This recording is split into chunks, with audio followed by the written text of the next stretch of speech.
多谢小袁来关心这个幼稚园的毕业旅行。正好讲一礼拜有家长讲咧，讲这有国内甲国外选项，分别是澎湖、金门甲东京、大阪两个日期各分开，会使两项拢参加。家长是真烦恼，佮讲这老师真正是有够好打。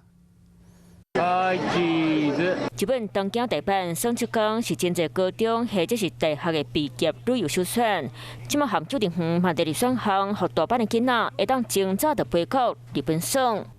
家长普文讲，幼稚园的毕业旅行双职工提供两个选项，过来是澎湖、金门，各国是东京、大阪，选一项或者是参加两个拢会使。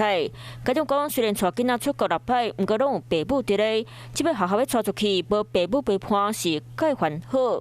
对老师很难管教吧，就是很难约束这么多小孩子在外面，可能有点危险。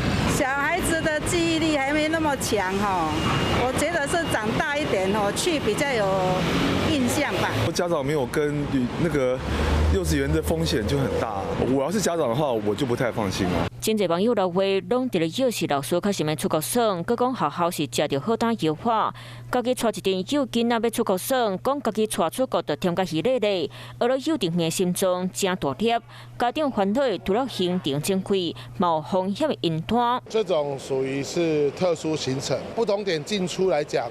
他可能就是要全团要开个人票，大阪到东京有可能，一般来讲会用到新干线，一个人又是几千块，服务的人力物力一定比较多。游览车的费用跟疫情前的又贵了将近也快1倍，预计恐怕要破10万以上。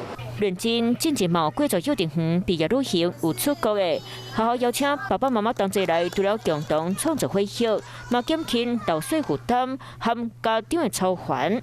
Hello， 我是雷亚。想要抢先掌握最及时的新闻资讯吗？赶快订阅、按赞、开启小铃铛，锁定华视新闻 YouTube 频道。